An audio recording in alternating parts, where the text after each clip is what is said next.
छत्तीसगढ़ के दंतेवाड़ा व बीजापुर के सरहदी क्षेत्र लोहा गांव पुरंगेल एंड्री के पहाड़ी जंगल में 3 सितंबर को सुरक्षा बलों और नक्सलियों के बीच जो मुठभेड़ हुई थी वो कोई सामान्य नहीं थी। वो 150 मिनट का चांस एनकाउंटर था जिसमें सुरक्षा बलों को भी बड़ा जोखिम उठाना पड़ सकता था।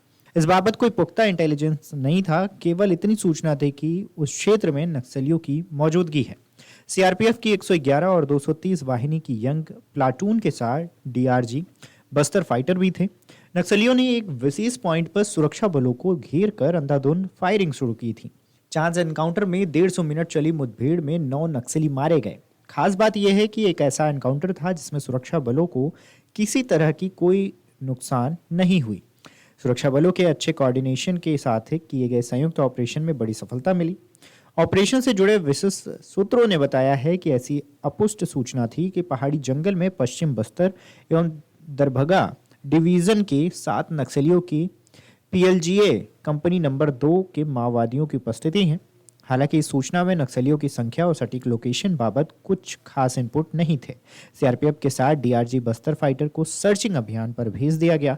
युवा असिस्टेंट कमांडर ने यंग प्लाटून की कमान संभाली। सुबह करीब 10:30 बजे पश्चिम बस्तर डिवीजन और दरभंगा डिवीजन के अंतर्गत दंतेवाड़ा बीजापुर सीमावर्ती क्षेत्र के लोहा गांव पुरंगेल एंड्री के पहाड़ी जंगल में माओवादियों द्वारा सुरक्षा बलों पर अंधाधुंध फायरिंग कर दी गई।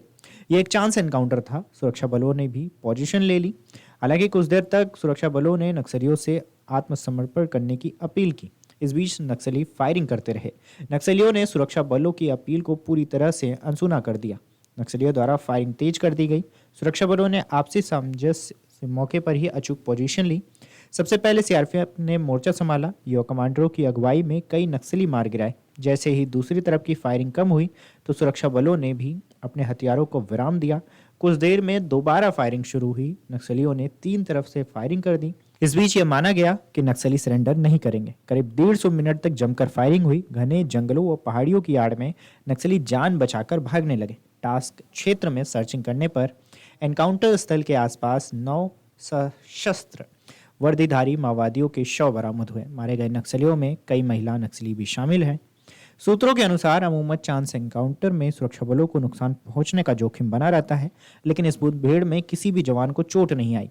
घटनास्थल से एक एसएलआर 2-303 राइफल और एक टेटी कार्बाइन 9 mm की और 8 mm राइफल 1, 315 बोर राइफल 1 और 12 बोर राइफल 2, बीजीएल लॉन्चर के साथ एक और भरमार बंदूक सहित 2 भारी मात्रा में विस्फोटक पदार्थ बरामद किए गए।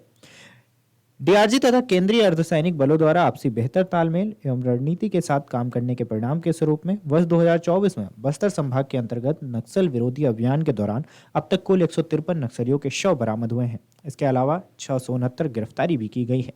656 नक्सलियों द्वारा आत्मसमर्पण भी कर लिया गया है। Video desk Amar Ujala dot com. अगर आप ये वीडियो YouTube पर देख रहे हैं तो हमारे चैनल को सब्सक्राइब करें और बेल आइकन को दबाना ना भूलें। अगर आप Facebook पर ये वीडियो देख रहे हैं तो हमारे पेज को लाइक करें।